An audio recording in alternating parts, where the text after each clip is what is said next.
오늘은 구원의 통로라는 제목으로 우리 하나님 말씀 함께 나누도록 하겠습니다. 바울은 고린도 교회 성도들에게 음행의 문제로 인해서 유혹받을 것 같으면 결혼을 해라, 이렇게 결혼을 권했고, 또 결혼을 했다가 홀로 된 자들에게는 나와 같이 하지 않는 것이 더 좋겠다, 이렇게 얘기했지만, 그러나 너희들이 알아서 죄를 짓지 않는 좋은 방향으로 너희들이 결정할 수 있다, 이렇게 얘기를 했습니다. 또 그러나 이미 결혼 관계 안에 있는 자들에게는 이혼하지 말아라, 이렇게 얘기했는데, 그건 태초부터 제정하신 하나님의 대원칙이기 때문에 이혼하지 말라는 겁니다. 그래서 기본적으로 음행한 연고 외에는 이혼할 수 없다 하는 것이 기본 원칙이고, 또 배우자의 상습적인 폭행이나 도박이나 마약 같은 중독의 문제가 아니면 이혼하지 않는 것이 성경적인 원리입니다. 이거는 믿는 자들이나 믿지 않는 자들이라도 다 마찬가지입니다. 그래서 12절 13절 보시면, 그 나머지 사람들에게 내가 말하노니 이는 주의 명령이 아니라 만일 어떤 형제에게 믿지 아니하는 아내가 있어 남편과 함께 살기를 좋아하거든 그를 버리지 말며, 어떤 여자에게 믿지 아니하는 남편이 있어 아내와 함께 살기를 좋아하거든 그 남편을 버리지 말라. 한 사람은 믿고 한 사람이 믿지 않는다고 해도 상대방을 버리지 말라 하는 겁니다. 왜 그러냐? 홀로 있는 것보단 믿지 않는 배우자와 함께 있는 것이 훨씬 더 유익하기 때문에 그렇습니다. 내가 혼자 믿으면서 홀로 있는 것이 우리 생각에는 더 좋을 것 같잖아요. 근데 그게 아니고 두 명이 한 몸 돼서 같이 있는 것이 그 믿지 않는 배우자라 해도 그것이 훨씬 낫다는 거죠. 그건 창조의 원리상 그렇습니다. 하나님께서 인간을 만드실 때 사람이 독처하는 것이 좋지 못하다, 이렇게 말씀하셨기 때문에 같이 있어야 되는 것이고, 또 하나님이 아담을 만드시고 나서 아담의 갈빗대를 이용해서 하와를 만들어 주셨기 때문에, 그리고 둘이 한 몸 되게 하셨기 때문에 서로에겐 서로가 필요한 존재라는 거죠. 갈비뼈로 만들었다는 건 하와가 아담의 몸이라는 뜻입니다. 그래서 둘이 한 몸이다, 하나다, 이런 의미를 가지고 있죠. 한 몸이기 때문에 떨어지면 죽는다. 죽는다는 건 뭡니까? 서로가 서로에게 구원이 된다는 거죠. 서로가 서로에게 생명이 된다는 것이고, 그래서 떨어질 수 없다는 겁니다. 그래서 이런 원리들을 알아야 우리가 이제 결혼도 또 이혼도 쉽게 생각하지 않게 되는 거죠. 근데 요새는 뭐 다들 결혼도 쉽게 하고 이혼도 쉽게 합니다. 근데 그리스도인들까지 왜곡된 결혼관, 또 이혼에 대한 생각들을 이제 가지고 있는데, 왜곡된 결혼관이나 이혼에 대한 가벼운 생각을 가지는 이유는 결혼이라는 것이 뭔가에 대한 통찰이 없기 때문이죠. 왜 통찰이 없는가? 성경을 안 읽어서 그래요. 그리스도인들이요, 성경을 안 읽습니다. 아무리 강조해도 안 읽어요. 여기에 구원의 길이 있거든요. 그리고 우리가 살아가는 모든 삶의 여정들, 그 모든 지경에 대한 모든 솔루션들이 이 안에 다 들어가 있는데, 이걸 별로 중요하게 여기지 않는다는 겁니다. 그러니까 결혼 하나만 해도 이 안에 굉장히 많은 내용들이 들어가 있잖아요, 성경에. 이런 것들을 읽지 않고 또 깊이 묵상하거나 하지 않기 때문에 결혼에 대한 통찰이 없고, 또 이혼도 굉장히 쉽게 하게 된다 하는 것이죠. 결혼을 하는 것도 중요한 건데, 결혼의 원리와 전제, 그리고 결혼의 목적이 뭔가, 하나님이 왜 사람에게 결혼이라는 제도를 주셨는가 하는 것을 아는 게 훨씬 중요하죠. 결혼이라는 전제가 있습니다. 남자가 그 부모를 떠나 자기 아내와 그 아내와 합하여 한 몸을 이루는 것, 이게 결혼의 전제예요. 이게 되지 않으면 결혼이 안 됩니다. 남자가 부모를 떠나 그 아내와 합하여 한 몸을 이룬다. 왜 남자가 부모를 떠난다고 표현을 했을까요? 우리나라 문화권에서는 여자가 부모를 떠나는 건데, 근데 성경은 남자가 부모를 떠나야 된다, 정확하게 기록을 하고 있습니다. 남자가 부모를 떠난다는 건 지금까지 나를 돌봐줬던 부모의 권세, 가장의 권세와 권위 아래서 떠난다는 뜻이에요. 그 권위와 권세 아래서 떠난다는 건 이제부터는 내가 권세자가 된다는 뜻입니다. 그래서 반드시 남자가 부모의 권세에서 이제 벗어나서 내가 권세자가 돼서 새로운 가정의 권위자와 권세자로 세워지는 것, 옮겨가는 것, 그게 이제 가작의 권위가 생기는 것, 그게 바로 결혼의 전제입니다. 그래서 반드시 남자가 자기 부모를 떠나야 돼요. 그래서 결혼을 했는데도 아직까지도 부모의 간섭을 받는다. 그 드라마에서처럼 엄마 오늘 나 뭐 먹어? 그러고 있으면 안 된다는 거예요. 그래서 부모를 떠나야 되는 거예요. 그래서 혹시 자식이 결혼을 했는데 부모한테 전화 와서 맨날 뭐 물어보면 네가 알아서 해 이 자식아. 네가 애야? 뭐 이렇게 혼내주셔야 돼요. 그 부모의 권위를 떠나지 못한 거예요 아직. 그래서 반드시 남자는 부모의 권위를 떠나서 자기가 새로운 권세자가 돼야 된다는 겁니다. 그래야 가장으로서의 권위가 생겨나게 된다는 거죠. 그래서 남자가 부모를 떠나 그의 아내와 합하여 한 몸을 이룬다 하는 것은 이게 신비 중에 신비죠. 인간은요 서로에게는 절대 타자예요. 내가 그 사람이 절대 될 수 없습니다. 내가 아무리 이해심이 많고 포용력이 많아도 상대에 대한 이해를 100%는 할 수 없어요. 그래서 다른 사람과 온전한 연합을 이룬다? 굉장히 힘든 일이죠. 그런데 그게 가능한 관계가 있다는 건데 다른 관계에서는 불가능하지만 결혼 관계 안에서는 그게 가능하다는 겁니다. 그래서 온전한 연합이 가능하다는 것이죠. 그러니까 부부가 된다는 것은 두 사람의 온전한 연합을 통해서 완전히 새로운 인격이 탄생하는 것이고 새로운 지평의 삶이 열린다는 거죠. 그거는 오직 결혼 관계 안에서만 그 일이 가능한 것이지 다른 관계에서는 그 일이 불가능합니다. 그래서 창세기에 보시면 아담과 하와가 결혼을 했어요. 하나가 됐어요. 온전한 연합을 했는데 어떤 상황이 됐느냐?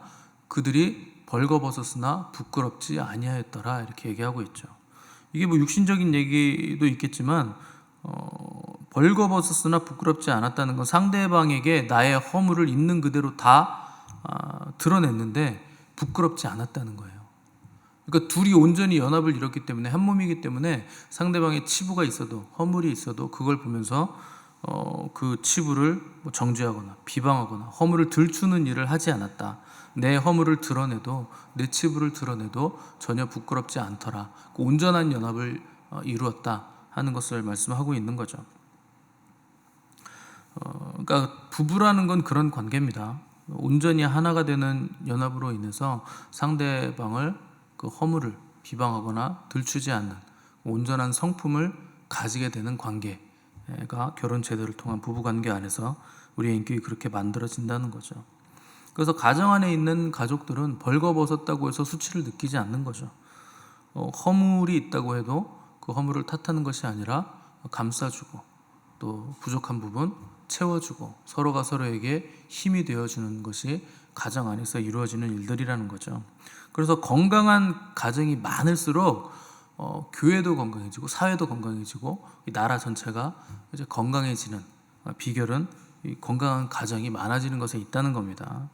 그래서 역사적으로 굉장한 독재나 무슨 전쟁을 일으켰던 사람들 보면 가정에 문제가 있어요. 항상 그래서 가정이 최소 단위이기 때문에 가정이 그렇게도 중요하다고 하는 겁니다. 그래서 무엇보다 시급한 것은 가정의 회복이고 가정의 회복의 기초는 올바른 결혼관, 부부관계의 온전한 연합, 이것이 회복이 돼야 된다는 겁니다. 가정만큼 중요한 것이 없죠. 그래서 하나님께서 결혼을 제정하신 것이고 이 결혼이 얼마나 대단한 것인가, 이 결혼을 통해서 온 세계가 어떤 영향을 받게 되는 것인가 하는 것을 우리가 잘 알 수 있어야 됩니다. 그래서 이러한 목적을 가지고 우리에게 일을 하는 것이 결혼 제도인데 이걸 모르기 때문에 결혼을 우습게 여기고 이혼도 쉽게 하고 사람과 사람과의 관계를 엉망진창으로 맺어가니까 사회도 그냥 엉망진창이 되어가는 거죠. 그 사람들이 대개 이혼을 쉽게 하는 이유는요, 뭐 별거 없어요. 지금이 힘들다는 겁니다. 그래서 생각을 그렇게 해요. 내가 어떤 인간하고 살아도 이 인간보단 나을 거야. 그러니까 어떤 삶을 살아도 지금보다는 나을 거야. 뭐 이런 생각을 하는 거죠.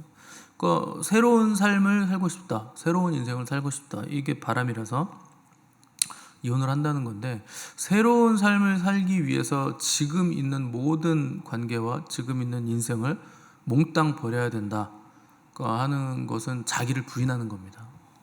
지금까지 내가 살아왔던 나의 인생을요 다 부인하는 거예요. 내가 헛살았다는 뜻이죠. 저도 어렸을 때 중학교쯤 그런 생각을 했습니다. 지금까지 내가 살아왔던 인생이 별로 내 마음에 들지 않는다. 그래서 새로운 인생을 살고 싶다. 그럼 어떻게 해야 될까? 방법이 없어요. 그 결론을 내리기를 나를 아무도 모르는 곳으로 가서 다시 새롭게 관계를 맺으면서 새로운 삶을 살아야 내가 새로운 인생을 살 수 있겠다. 그 결론은 그렇게 나더라고요. 근데 여러분, 뭐 그렇게 산다고 해서 그 사람이 전혀 새로운 삶을 살 수 있습니까? 똑같죠? 어제 내가 오늘의 나고, 오늘 내가 어떻게 사느냐에 따라서 내일의 내가 결정되는 건데, 내가 바뀌지 않는 이상 새로운 인생이라는 건 없어요. 똑같은 삶을 살게 될 겁니다. 그러니까 굉장히 비성경적인 생각입니다. 다른 사람들과의 관계를 모두 다 리셋해서 아무도 나를 모르는 상태에서 내가 살면 새로운 인생을 살게 될 것 같겠지만 천만의 말씀이에요. 다른 사람을 바꾸거나 환경을 바꿔서 새로운 인생을 살 수 있는 게 절대 아닙니다. 내가 바뀌어야 새로운 인생을 살 수 있는 거예요. 그러니까 사람이 문제가 아니고 환경이 문제가 아니고 항상 내가 문제라 하는 것을 깨닫는 것이 성경적인 생각입니다. 그러니까 인간은요 누가 가르쳐주지 않아도, 저도 중학생 때 그렇게 생각을 했다니까요. 누가 가르쳐주지 않아도 비성경적인 생각을 해요. 그러니까 말씀이 중요한 거예요. 진리가 왜 중요하냐? 이게 진리이기 때문에 중요한 거죠. 근데 사람들은요 성경을 읽지 않고 하나님의 말씀이 없으면 자기 생각이 아무리 뛰어나게 생각을 해도 비진리의 생각, 비성경적인 생각을 한다는 거죠. 그리고 세상적인 가치관이 그 생각에 투영이 된다는 거죠. 그래서 사람이 함부로 결혼 생활에서 빠져나가는 순간 태초에 하나님이 세우신 계획과 디자인에서 이탈하게 되는 거죠. 그러면 하나님이 원하시는 삶이 아니라 굉장히 왜곡된 삶을 살게 될 가능성이 높습니다. 바울 사도는 함부로 이혼하지 말 것을 명령했는데, 왜 그러냐면 이 결혼이라는 것 자체가 구원의 문제와 굉장히 면밀하게 맞닿아 있기 때문에 함부로 이혼을 해서는 안 된다는 겁니다. 그래서 14절도 보시면 믿지 아니하는 남편이 아내로 말미암아 거룩하게 되고 믿지 아니하는 아내가 남편으로 말미암아 거룩하게 된다. 믿지 않는 자가 거룩하게 된다, 배우자를 통해서 거룩하게 된다, 무슨 뜻입니까? 구원받는다는 거죠. 믿지 않았는데 배우자 때문에 구원받는다. 여러분의 배우자들은 다 여러분 때문에 구원받은 거 아닙니까? 그죠? 뭐 원래부터 다녔을 수도 있겠지만 대개 여러분들 때문에 구원을 받죠. 여러분들이 열심히 기도하고 인도했기 때문에 그렇게 되는 겁니다. 그러니까 결혼 생활을 통해서 내 배우자가 구원받을 수 있는 가능성이 굉장히 높아집니다. 그 배우자가 믿는 자가 아니면 구원받을 가능성은 희박하죠. 근데 한쪽이 그리스도인이다, 그러면 그 사람은 구원받을 확률이 굉장히 높죠. 유리하죠. 그래서 결혼 생활이 믿지 않는 자와의 결혼 생활이라도 굉장히 중요하다, 구원과 맞닿아 있기 때문에. 또 한 가지 중요한 이유는 자녀들의 구원 문제가 또 걸려 있기 때문에 함부로 이혼하지 말라는 겁니다. 14절 보시면 자녀에 대한 거룩이 뒷부분에서 나오죠. 반대로 말하면 그리스도인인데도 불구하고 자녀들이 거룩하지 않다, 자녀의 거룩의 문제가 나오는데 거룩하지 않다 그러면 누구에게 문제가 있는 것인가? 부모에게 문제가 있다, 그 얘기를 하는 겁니다. 부모에게 책임이 있다는 거죠. 그건 뭐 당연한 겁니다. 자녀에게 문제가 있으면 누구 책임이겠어요? 엄마 손은 얼룩소니까 자녀도 얼룩소겠죠. 또 엄마 닮는 거예요. 그래서 뭐 무슨 문제 뭐 그 얘기할 필요 없어요. 부모의 문제입니다. 먼저 된 자가 없는데 어떻게 나중된 자가 있습니까? 그 말이 안 되는 거죠. 창조의 원리성과는 말이 안 돼요. 그래서 부모가 하나님께 올인하잖아요. 그러면 자녀는 하나님이 돌보세요. 그러니까 내가 뭘 이렇게 자녀를 막 가르치고 뭐 신앙으로 양육하고 이런 것도 중요한 문제인데 근본적으로는 내가 어떤 라이프 스타일을 가지고 있느냐예요. 그래서 어떤 분들은 뭐 열심히 사는데 자녀들이 신앙이 별로 안 좋아요. 그거는 본인은 교회에 매주 나온다고 하는데 자녀들의 신앙에 문제가 있는 이유는 뭔지 아세요? 가치관에 문제가 있는 거예요. 교회 왔다 갔다는 하는데 가치관은 세상적인 거예요. 그런 자녀들은 고스란히 부모의 가치관을 배우게 되어 있습니다.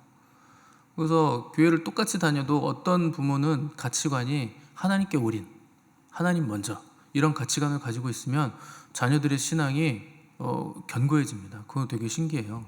별로 기도도 안 했고 별로 뭐 많이 해준 것도 없고 가르친 것도 없는데 자녀들이 괜찮게 하나님 보시기에 아름답게 자라간다. 그 가치관의 문제예요. 그래서 올바른 가치관, 성경적인 가치관을 가지고 있으면 하나님께서 그 자녀들을 그대로 믿음을 계승하게 만들어 주신다는 거죠. 그래서 신앙이 좋은 자녀가 있다면 신앙 좋은 부모가 있는 거죠. 당연한 겁니다. 15절을 보시면 이제 예외적인 구절 하나가 등장하는데 혹 믿지 아니하는 자가 갈리거든 갈리게 하라. 형제나 자매나 이런 일에 구애될 것이 없느니라. 그러나 하나님은 화평 중에서 너희를 부르셨느니라. 예외적인데 만일 믿음 없는 배우자가 나의 믿음을 인정하지 않고 성실하게 기도하고 노력했음에도 불구하고 그 믿음 때문에 결혼 관계를 더 이상 유지할 수 없게 됐을 때 불가능하다고 판단될 경우에는 예외적으로 이혼을 허용하고 있다는 겁니다.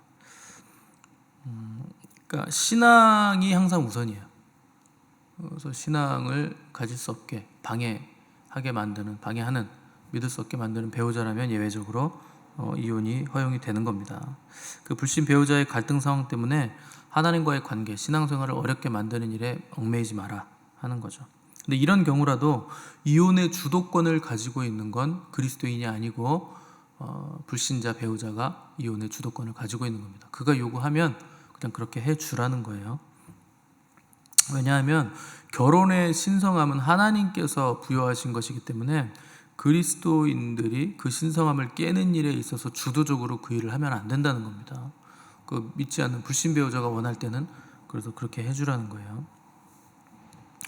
15절 마지막에 보시면 그러나 하나님은 화평 중에서 너희를 부르셨느니라. 그 그리스도인은 화평의 사자이기 때문에 뭔가를 깨고 균열시키는 일에 주도적으로 나서지 말라는 거죠. 그래서 화평의 사자라는 정체성을 잃지 말라 하는 거죠. 무엇보다도 하나님과의 화평이 깨지면 안 되기 때문에 구원의 가능성이 있으면 그 가능성을 열어두고 그 관계를 유지해야 된다는 겁니다. 그래서 16절 보시면 아내 된 자여 네가 남편을 구원할는지 어찌할 수 있으며 남편 된 자여 네가 네 아내를 구원할는지 어찌할 수 있으리요. 그러니까 나로 인해서 남편이 구원받거나 아내가 구원받을 수 있기 때문에 포기하지 말라는 거죠. 끝까지 가능성을 열어두고 붙잡아라 하는 겁니다. 우리가 결혼할 때 가급적이면 믿는 가정하고 결혼하는 게 좋습니다.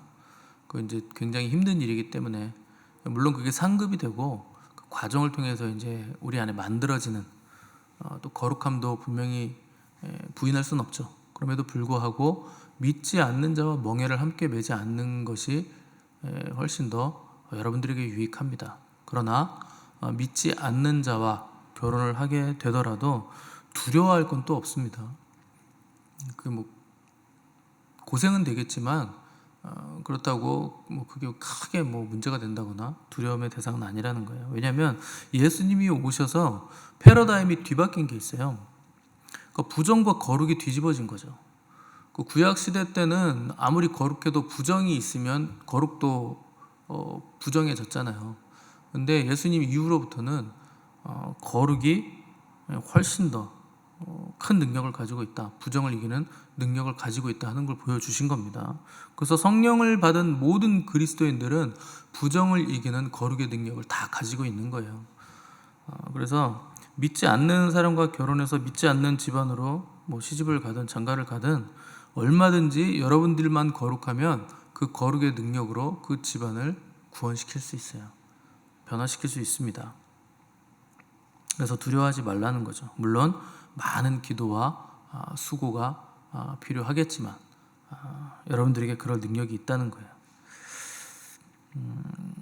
그래서 그리스도의 사명은 거룩을 전달하는 능력에 있다 하는 것이고, 그것이 결혼 관계, 가정 안에서도 동일하게 거룩의 능력이 있고, 일터, 회사, 학교, 직장에서도 우리가 거룩의 능력을 가지고 거룩한 성도로서의 삶을 살아가는 삶을 살아야 된다는 겁니다.